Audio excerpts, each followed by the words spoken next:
Señor Delgado, tenemos invitado y tenemos buen invitado. Un gran Delgado. invitado esta tarde aquí en Los Periodistas, precisamente a propósito, pues, de este discurso del presidente López Obrador en el Zócalo, y también hay que decirlo, porque es el autor de este libro que se llama A Medio Camino.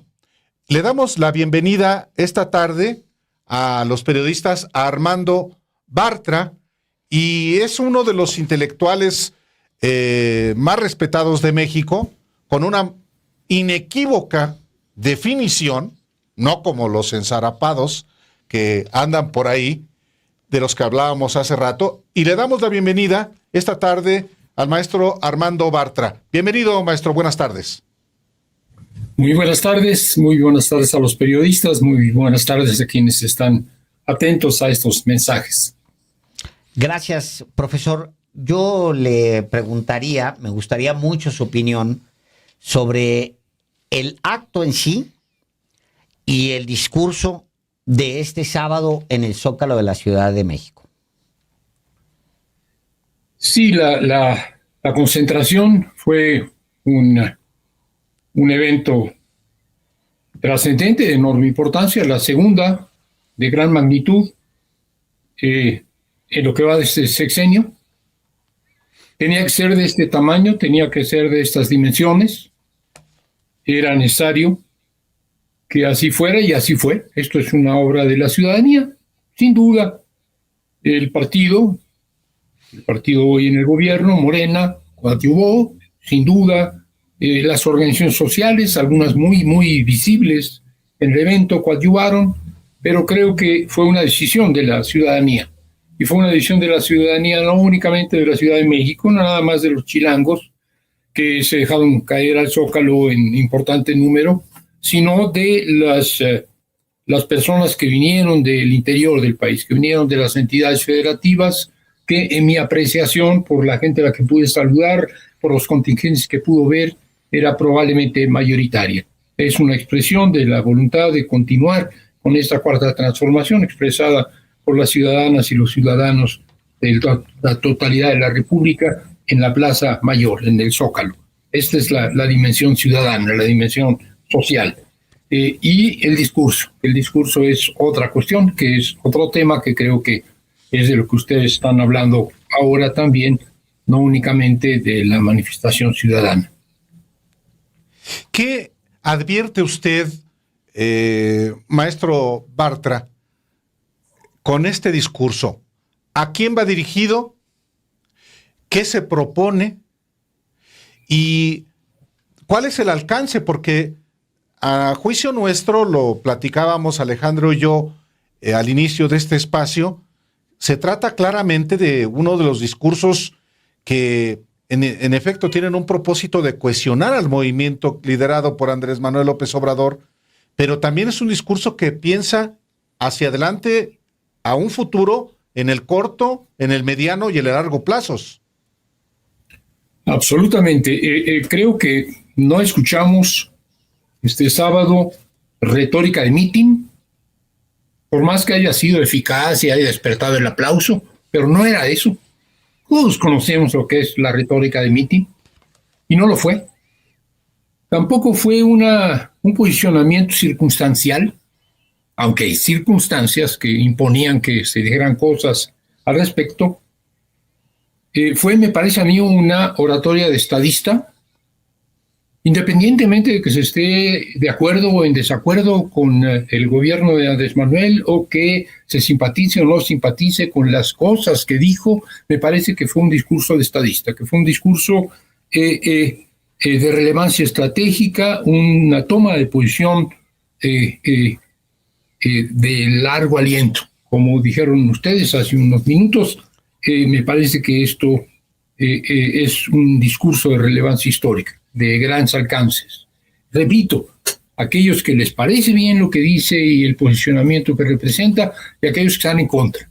Tendríamos que tener la altura de mira suficiente como para reconocer en un adversario político, si fuéramos sus adversarios, un discurso que amerita también una respuesta de altura, que no está teniendo, como ustedes lo venían comentando hace unos minutos. Y es además, me parece, una lección, no de historia, como acostumbra Andrés Manuel, que nos da lecciones de historia en las mañaneras y cada vez que puede, porque es un apasionado de la historia, sino una lección de cómo se puede utilizar la historia, más aún de cómo él específicamente utiliza la historia, la experiencia histórica, para guiarse en la política. Esto es transparente en la exposición. No está simplemente diciéndonos esto ocurrió, sino que lo que nos está diciendo es esto ocurrió y hay un aprendizaje en lo que ocurrió. Y este es el aprendizaje en la que yo baso mis decisiones políticas. Por eso me apasiona la historia, por eso profundizo en la historia, porque tenemos que aprender del pasado y estoy aprendiendo del pasado. Y entonces se empieza a utilizar una experiencia histórica específica, la que estábamos conmemorando, la expropiación de la industria petrolera, para explicar cómo hay que hacer política en la Cuarta Transformación. No como le hizo Cárdenas, eso ya lo sabíamos y él nos lo podía haber explicado, sino cómo él desprende lecciones de lo que hizo Cárdenas para explicar lo que está haciéndose ahora en la Cuarta Transformación y de por qué, piensa él, y yo pienso también como él, nos está yendo bien. Uno, utilizar la expropiación de la industria petrolera para exponer cómo se operan las transformaciones históricas de profundidad y de relevancia. La de entonces y la de ahora. Y entonces pone dos paradigmas. Me parece francamente brillante el modelo expositivo. Por un lado, el paradigma de Madero. Un demócrata, él admira la personalidad de Madero y respeta, y no podía de otra manera, la función que él cumplió, abriéndole paso a una transformación social de gran envergadura, pero Madero se enajenó al campesinado, al romper, al no entender las justas reclamaciones de Zapata, y al perder esta base social, que era la de la revolución, aunque Madero así no lo entendiera, perdió también la revolución, quedó en manos de esta prensa vendida, de esta prensa manipulada, de esta prensa en manos de la oligarquía, como la de ahora, con algunas excepciones, y por lo tanto fue posible que finalmente y de manera sin grandes repercusiones pudiera ser asesinado. Este es un paradigma. Esto es lo que no hay que hacer, aunque Madero fuera una buena persona y un demócrata consistente. Lo que hay que hacer es lo que hizo Cárdenas, es el otro paradigma, el paradigma cardenista. Lo que hizo Cárdenas es precisamente buscar, no solamente a través de su campaña y no solamente a través de la votación, la campaña y la votación por un candidato que era el candidato de Calles, no nos engañemos. Calles había puesto ahí a Cárdenas. Cárdenas sabía que necesitaba hacer algo más que simplemente ser el continuador del hombre fuerte, y esto lo hizo durante los primeros años de su gestión, ganándose a los campesinos, respondiendo a sus justas demandas, la reforma agraria profundísima de la que habló Andrés Manuel en el Zócalo, y también a los obreros con beneficios de diferente índole, tanto a ellos como a su organización sindical. Y la impulso a las organizaciones que se dio al final del sexenio, tanto la CNC como la CTM. Andrés Manuel no nos habló de las derivaciones de estas dos organizaciones creadas en tiempos de Cárdenas, o forjadas en tiempos de Cárdenas y después degradadas. Y una vez que tenía consolidado este apoyo popular, una vez que tenía este apoyo obrero campesino, que eran los grandes sectores populares de ese momento, entonces se anima a hacer una reforma que sabía él que iba a despertar fuerte oposición interna y externa, la expropiación de la industria petrolera. O sea, si no tienes apoyo popular, no te pongas a darle patadas al pesebre, no vas a poder con él. Cárdenas pudo hacerlo porque tenía el apoyo popular, porque pudo llenar el Zócalo. Como ven ustedes que lo estoy llenando yo, aunque eso no lo haya dicho, pero lo estaba diciendo, Cárdenas pudo llenar el Zócalo en los últimos años de su sexenio, como lo estoy haciendo yo en los últimos meses del sexenio, solo nos queda 1 año y medio, y todavía puedo llenar el Zócalo y tener una aprobación del 65-70%, y por lo tanto podemos intentar reformas, aunque nos las estén frenando en las cámaras.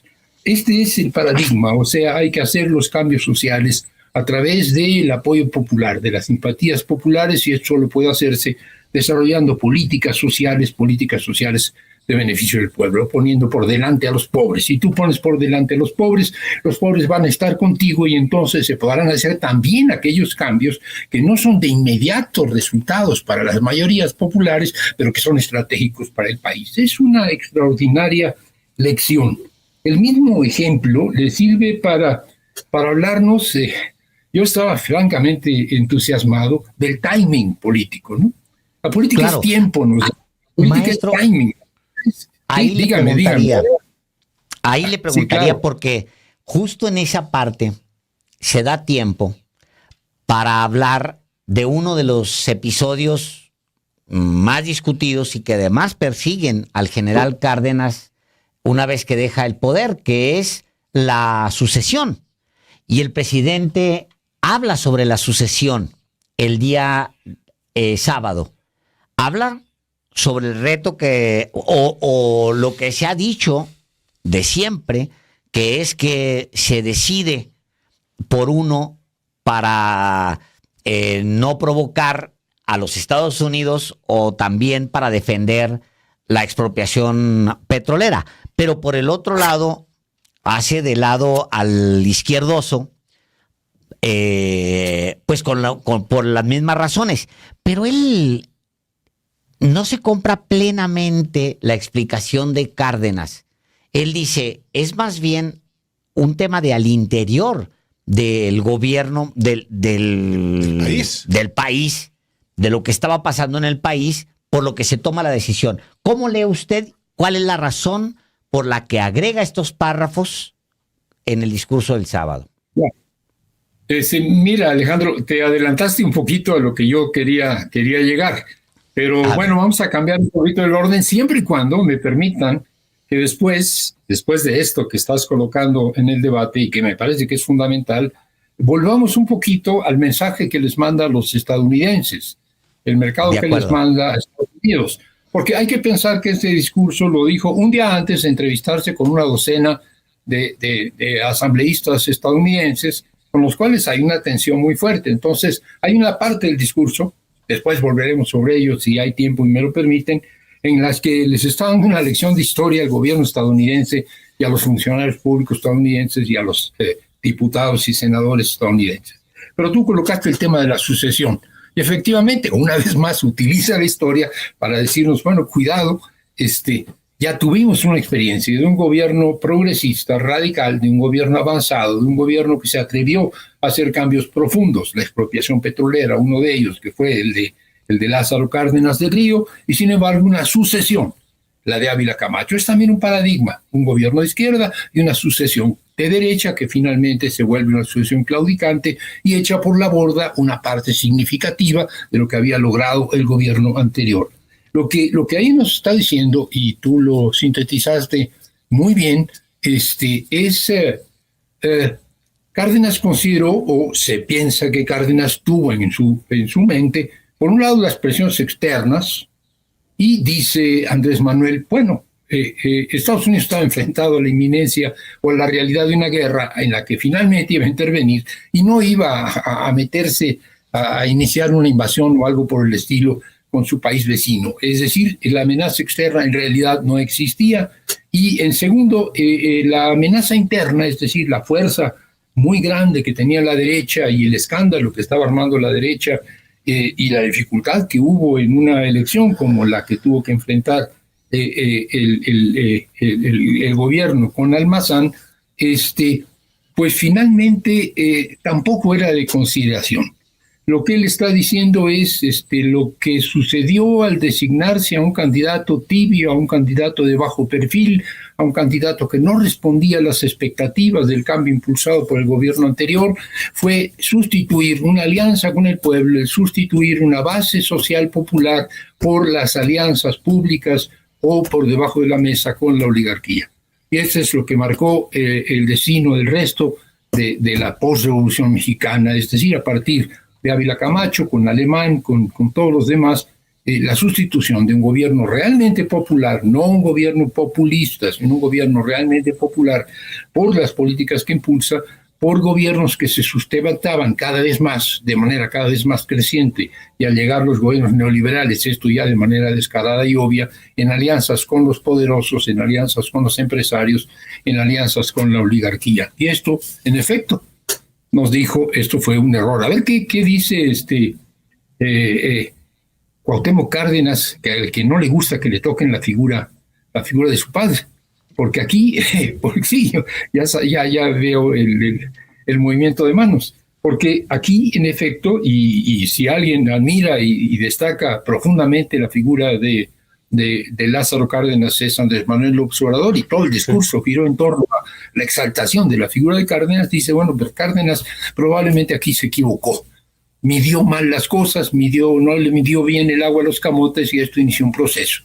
Pero finalmente la elección no era si Cárdenas se equivocó o no se equivocó, sino la elección era, señores de la derecha, señores, también algunos de la izquierda, no esperen un Ávila Camachato.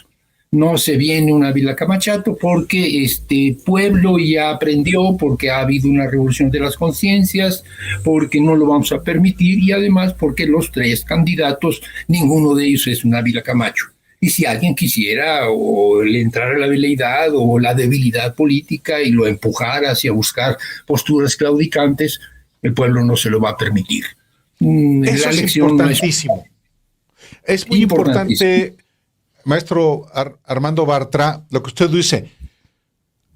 Con base en la experiencia de la sucesión del general Lázaro Cárdenas, trasladado al 2023, no al 2024, cuando serán las elecciones, el proceso sucesorio no sería un Ávila Camachista. ¿De verdad no hay alguien con un perfil como el de Ávila Camacho entre los prospectos presidenciales de Morena? No. Es la lectura, es el reflejo condicionado. En este caso estoy hablando más bien de los lectores de izquierda, de los que leemos el escenario político desde la izquierda. Y muchos de mis amigos, es ya un lugar común en las pláticas, en las redes sociales o en los cafés, si es que todavía vamos a platicar a los cafés, que efectivamente, ¿cuál de los candidatos es el Ávila Camacho? ¿No? Y ya sabemos más o menos cuáles son las opiniones que se inclinan hacia que tal o cual corcholata en realidad tiene en el fondo de su corazón el espíritu del avilacamachismo. Yo no pienso que así sea. Yo pienso que los tres candidatos realmente viables, que son claramente Claudia, que son Marcelo y que son Adán, son personas razonablemente de izquierda, comprometidos con la Cuarta Transformación. Sí creo que cualquier gobernante, más allá de su perfil ideológico, más allá de la firmeza de sus convicciones, puede ser colocado en circunstancias, colocado en situaciones, en correlaciones de fuerzas de tal índole que lo obliguen a dar marcha atrás en ciertas decisiones o que le impidan marchar hacia adelante en otras. Esto es perfectamente posible. Es decir, lo que necesitamos dejar es una situación en la conciencia ciudadana, en la organización ciudadana, en las estructuras del Estado, en las políticas ya definidas, es decir, en lo que Gramsci llamó, y ahora insistimos mucho en llamar, sentido común, y un sentido común que se expresa en organización ciudadana, que se ha venido trabajando a lo largo de este sexenio en las mañaneras y en todas partes, de tal modo que si hubiera veleidades avilacamachistas en el candidato electo para disputar la presidencia, que sin duda, a mi juicio, será el del candidato ganador, esto no tendrá posibilidades. Yo no confío en la continuidad de la Cuarta Transformación solo en la firmeza indoblegable del candidato o la candidata, sino que confío en la firmeza de los candidatos ahora propuestos, pero confío más todavía en que van a tener un pueblo al que le van a tener que responder.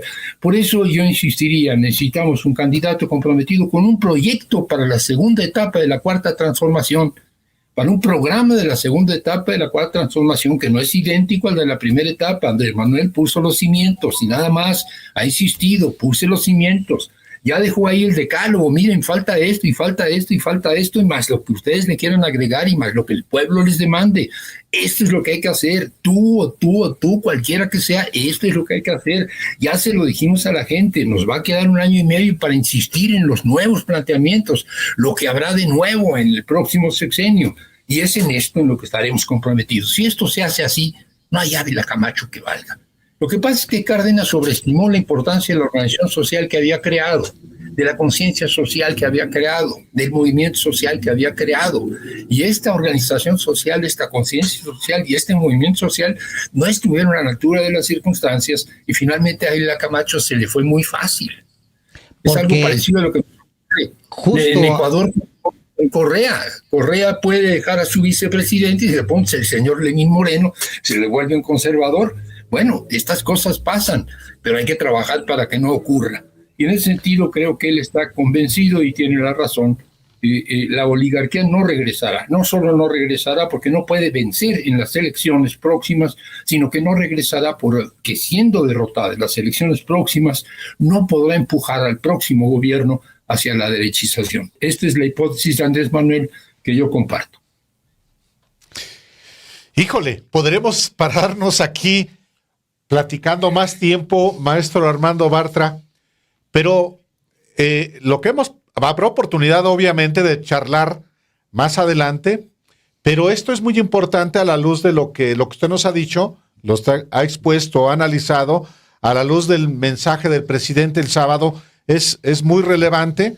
Viene, quizá en la siguiente ocasión, si usted nos permite, que podamos hablar cuáles serán o deben ser las características de este proyecto que se ofrecerá a los mexicanos para una segunda etapa del proyecto de Cuarta Transformación. Si usted nos lo permite, platicamos otra vez con usted. Naturalmente que se los permito, pero me van a permitir que diga en un minuto algo que me parece fundamental. A eso iba porque quedaron pendiente. Claro, les lanzó un mensaje al pueblo estadounidense y al gobierno estadounidense diciéndole en particular a Biden que hay dos posibilidades, que se inspire en Franklin Delano Roosevelt o que se inspire en Theodore Roosevelt, y que solo hay dos posibilidades y que si quieren estar a la altura de la historia de los Estados Unidos, deben inspirarse en Franklin Delano Roosevelt, un hombre que supo sacar al país y al pueblo estadounidense de la depresión y supo respetar la soberanía de sus vecinos y no a un gobierno imperialista como el anterior, que fue el de otro Roosevelt, en este caso Teodoro. Nunca he visto yo a un presidente de México estarle diciendo a los estadounidenses de a pie, estarle diciendo al presidente de la República, estarle diciendo a los congresistas, oigan, en su propia historia tienen la lección, tienen ustedes la disyuntiva enfrente, respeten la soberanía y busquen democráticamente un acuerdo o por el contrario confróntense. Si deciden confrontarse, aquí está el pueblo de México en pie, que no permitirá que se viole su soberanía. Esta parte del discurso... Y concluye, dice, ¿sí? Ya no son tiempos de Felipe Calderón ni de Genaro García Luna. Así es. Frente a una definición así, que es una definición de nación, si la derecha no fuera tan estúpida, tan torpe, tendría que afiliarse a esto. ¿Quién carambas puede oponerse a esta parte del discurso? Es decir, no vamos a permitir que violenten nuestra soberanía, no vamos a permitir una invasión militar estadounidense en nombre de combatir el narcotráfico en México. ¿Alguien en este país está de acuerdo con una invasión militar estadounidense para combatir el narcotráfico? Si está de acuerdo, entonces no hay que respaldar al presidente, pero si están de acuerdo en este punto, cuando menos hay que respaldar al presidente. No lo van a hacer, se van a quejar porque quemaron la figura de una señora jueza. Maestro Armando Bartra, muchas gracias por esta lección y por supuesto estamos en comunicación para después hablar. No, hombre. Hablar más. Hoy no hablamos del libro. No hablamos del libro, por ejemplo. Pero hablaremos porque Morena tiene una responsabilidad fundamental. Muchas gracias, maestro. Muchas gracias, buenas noches. Gracias, buenas tardes, noches.